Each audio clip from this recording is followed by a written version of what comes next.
And the sentencing matches that, or did he just not make that connection? No, he did acknowledge that the sentence that prosecutors were asking for, 11 years, was a bit of an overreach. The probation report recommended 60 months. So when you look at the probation report of 60 months, he comes up with 50 months. The prosecutors wanted 11 years behind bars. It's not quite in the middle, but it's a far cry from the 14 months. Sean Diddy Combs was sentenced to 4 years in federal prison on Friday, and within hours we learned he may not even serve 4 weeks. Let that land. After months of soul-scraping headlines and one of the most sordid celebrity trials of the decade, justice finally looked like it had sharp teeth. Judge Arun Subramanian told a packed courtroom, on record, that a heavy sentence was required to send a message. The prosecution went for the jugular. They called him a danger at any age. Victims sat just feet from the man they once loved, their voices ragged with emotion, their families trembling.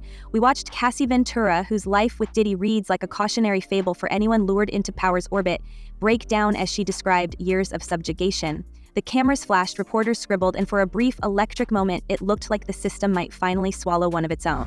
That is the reality of what happened. These offenses irreparably harmed 2 women. You plied them with drugs. Why did it happen so long? You had the power and resources to keep it going. You were more than a John. A significant sentence is required to deter. You say you're sorry and you won't do it again. After Ms. Ventura's civil lawsuit was filed, after the video was public and investigation started, you had a brutal hotel night with Jane, punched her in the head. Jane says he told her, take this pill. But if there's anything the last 2 decades of celebrity courtroom drama have taught us, it's that in the spaces between camera flashes, another show is already playing. By sundown, the verdict we just witnessed was already unraveling. Whispers from behind courthouse doors and inside the hushed conference rooms of Diddy's legal team began to surface. According to one high-level source, someone with ties to the defense's crisis consultants, there's a loophole in play, one so surgically precise it could slash Combs' prison time from years to weeks and swap out a cell for a mansion. For anyone still catching their breath after the judge's gavel, it's a slap in the face. Escape justice? The phrase doesn't feel like speculation. It feels like inevitability, like the ink on the sentence was barely dry before the machinery of privilege started grinding it away. Imagine the scene. Friday morning, the courtroom choked with tension and camera crews jostling for position. Cassie Ventura stands, voice quaking, describing the infamous freak-off parties, details that still feel radioactive even after a summer's worth of leaks and tabloid fodder. According to the testimony, these weren't just racy gatherings. They were elaborate, orchestrated encounters staged for Diddy's entertainment and fueled by substances and psychological gain. The photos entered into evidence showed bruises, swollen faces, and the kind of injuries that don't fade. Then came Jane, her pseudonym masking trauma so deep it felt like the temperature dropped 10 degrees in the courtroom. She described coercion with chilling specificity, being drawn into encounters she never consented to, threats that hung over her family if she ever tried to walk away, and substances, always substances, drifting through the background like the sick perfume of the celebrity after-party. Same kind of extortion that we heard when Cassie took the stand and testified on that airplane ride back from France. Diddy said, you don't do a freak-off, I'm going to release one of the freak-off videos that you are profiled in and humiliate you. Children sobbed in the benches. Prosecutors laid it all out. He didn't need the money, his currency was control. Yet, for all the horrors described, the prosecution's sledgehammer didn't hit where it needed to. Diddy wasn't convicted of the most severe charges: racketeering, the organized trafficking allegations that would have meant decades, maybe life. The jury let those charges slide. What stuck? The Mann Act, a century-old law so creaky with age that some legal commentators were Googling its finer points on their phones during breaks. In simple terms, Diddy was convicted of transporting people for immoral purposes, a law originally written to police white slave traffic in 1910, now dragged out to fit a 21st century scandal. Prosecutors wanted 11 years. They got 4. The defense argued for a single year and nearly got it. Diddy, for his part, stood up and gave the performance of a lifetime. My actions were disgusting, shameful, and sick, he told the court, voice low and rehearsed, his children crying behind him. I got lost in excess. I got lost in my ego. It was the sort of apology that aims for forgiveness, but mostly signals calculation. Judge says here the data shows a wide variety of sentences. Weighing all the relevant factors, the court determines that the sentence is 50 months of incarceration. 50. 4 years. 4 years. 50. 4 years, 2 months. 2 months. Yep. Wow. 50 months. Hear that? 4 years, 2 months? So where does that leave us? On the face of it, Diddy was finally held to account, his empire no longer enough to shield him from consequence. But blink and you'll see the cracks. That same afternoon, the courthouse lobby was already humming with talk of the legal escape hatch Diddy's team was preparing to slide through. A partner at one white shoe firm, not on the case but certainly watching, said the defense had a roadmap to a drastically reduced sentence ready to file. Rumors flew across the press pool. A procedural flaw here, a precedent there, enough for Diddy's 4 years to turn into a month of house arrest, in the kind of mansion most people only glimpse on reality TV. The legal team even sent word to certain journalists, expect a significant development in the coming days. Translation, get your headlines ready, because that prison mugshot might be as close as Diddy ever gets to serving real time. For those who follow the trial up close, the juxtaposition is enough to make your head spin. On one side, a judge practically pleading with the world not to forget the testimony, the tears, the evidence, the images burned into the court record. On the other, the wheels of celebrity justice spinning fast enough to tear up everything we thought we just witnessed. Cassie Ventura, Jane, the anonymous victims. Their scars are permanent. The room where they testified was so thick with emotion you could almost touch it. Meanwhile, Diddy's family huddled outside and his lawyers, all silk ties and practiced frowns, worked the phones. In this city, if you have the money and the friends in the right places, even the thickest prison walls start to look like glass. The court reaches few conclusions. 135 months would be more than necessary. A sentence over 11 years is not reasonable.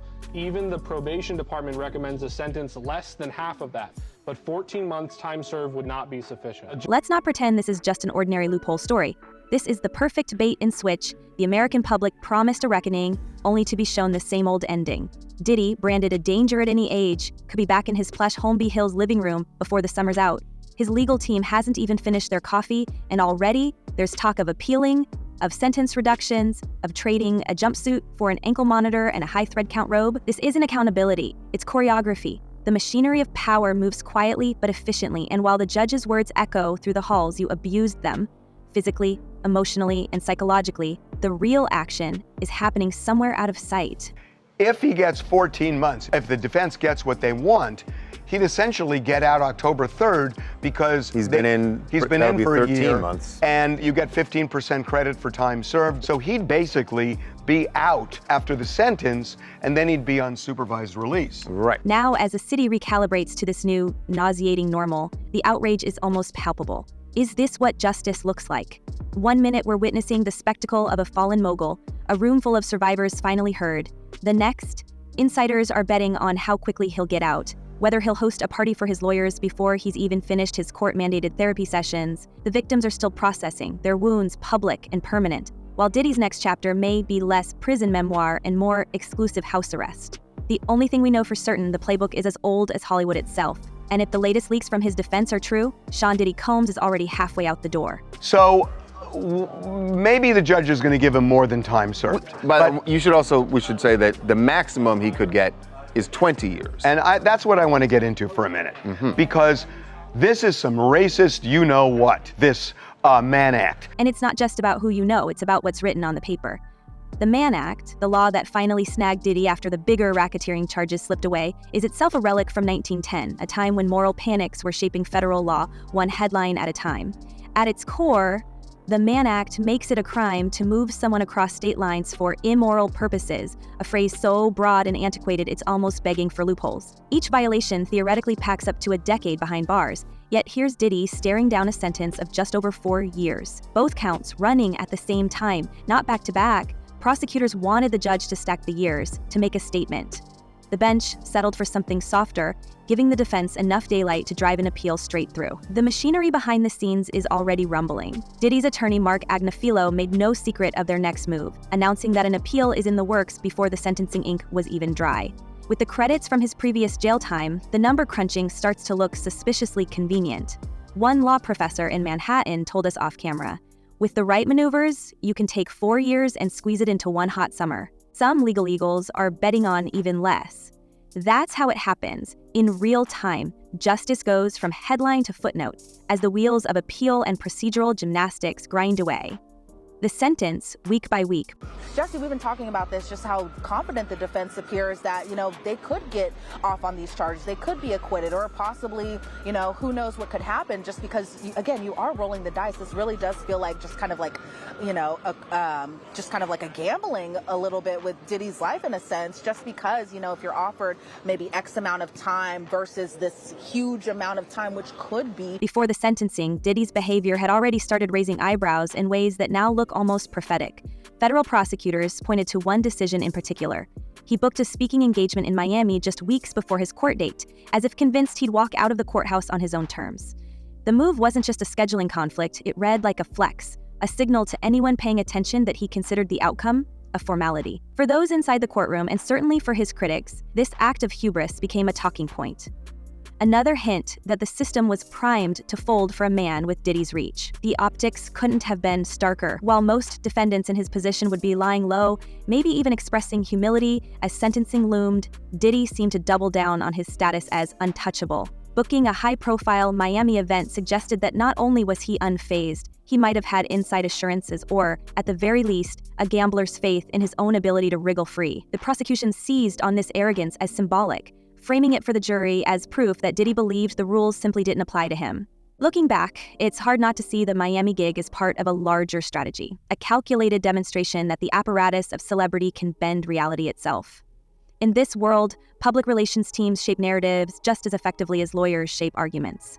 Diddy's apparent confidence ahead of sentencing became both an expression of his personal brand and a possible preview of the legal maneuvers waiting in the wings. To those who watched his career climb from the street to the suite, the move felt less like carelessness and more like choreography. There's another wrinkle to this show of bravado, the way it landed with his victims and their advocates. For Cassie Ventura and the others who testified, seeing Diddy stride onto a Miami stage while their fate was being decided in court sent a shiver through the room.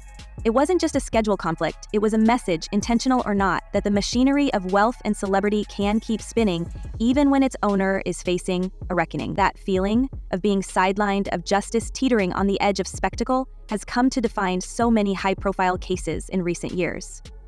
If the defense in the Diddy case gets its way, Diddy could be a free man next month. Ultimately, Diddy's Miami appearance became another layer in the growing narrative of escape.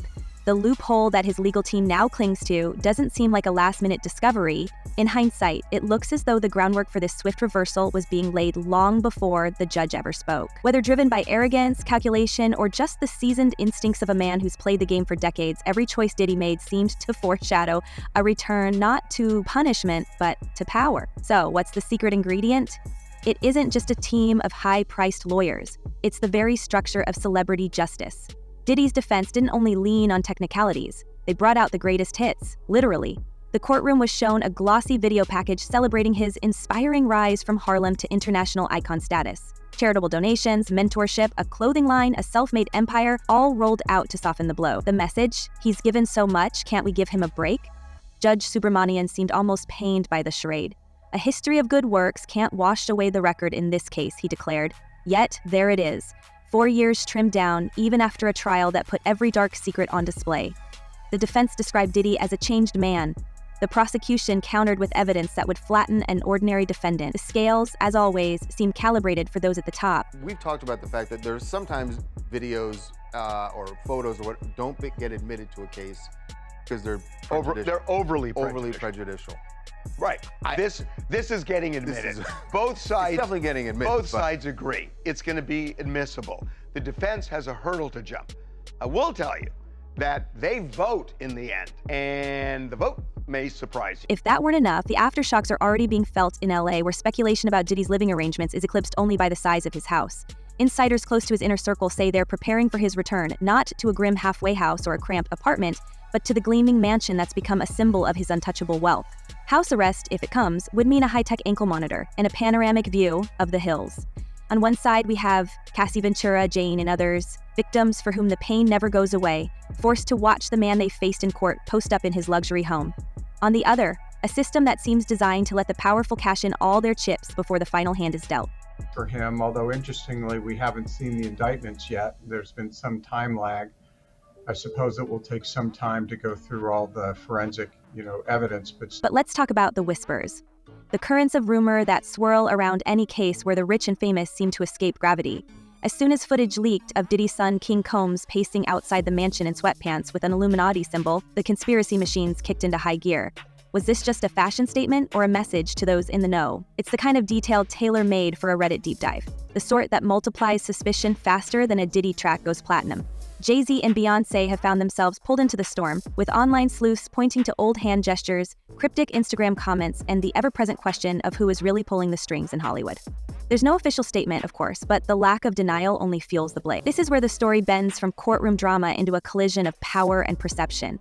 When celebrities fall, the spectacle is never just about the facts. It's about the invisible networks, the privileged handshakes, the possibility that someone somewhere is always ready to smooth things over. The trial was broadcast as the end of an era for Diddy, but for those watching closely, it looks more like a pit stop. As soon as one insider hinted at a significant development, the mood in the LA social scene shifted. Mansion staff on high alert, party planners checking calendars, even the neighbors wondering if a comeback event is already in the works. Meanwhile, survivors are left to watch the headlines turn, yet again, into a kind of cruel entertainment. Threatening. I mean, let's just be real for a second. There are a lot of lawyers who call this legal extortion, and that this is the way the legal system works, which is you threaten somebody with reputational harm. And in this case, it's interesting that Jay-Z, who's very wealthy, said it would be financial ruin. And if you're wondering whether this is an isolated event, we've got news. It's the playbook for the ultra-wealthy. We see it time and again, big promises of accountability, public tears, elaborate apologies followed by a parade of legal filings and a media machine working overtime to rehab the brand. Diddy himself said it best, standing before the judge. My actions were disgusting, shameful, and sick. But even that confession starts to look like another performance, a last bit of theater before the curtain drops and the world moves on. The system gave him 4 years. The machinery of influence may hand it right back, piece by piece. Walked away, got no money. Got nothing. Over. And Jay-Z celebrated that, the fact that... We should say, and it was filed by the lawyer who has filed a slew of lawsuits against Diddy. Tony Busby. So, as the story swirls from the courthouse to the mansion, with rumor and reality blurring at the edges, the real question isn't whether Diddy will serve his time. The real question is whether time even matters if you're rich enough to bend it. If the public watches a man convicted of such serious harm stroll back into the comforts of luxury while his victims try to pick up the pieces, what are we left believing in? Is this justice, or is it all just a show for the cameras, while the true reckoning never arrives? We want to hear what you think. Is Diddy escaping punishment, or is he exposing the rot at the core of America's justice system? Do you think the rich always find a way out, or is there still hope for accountability? Drop your thoughts below. We're watching the comments. Until next time, keep your eyes open and your mind sharp. Hollywood shadows run deep.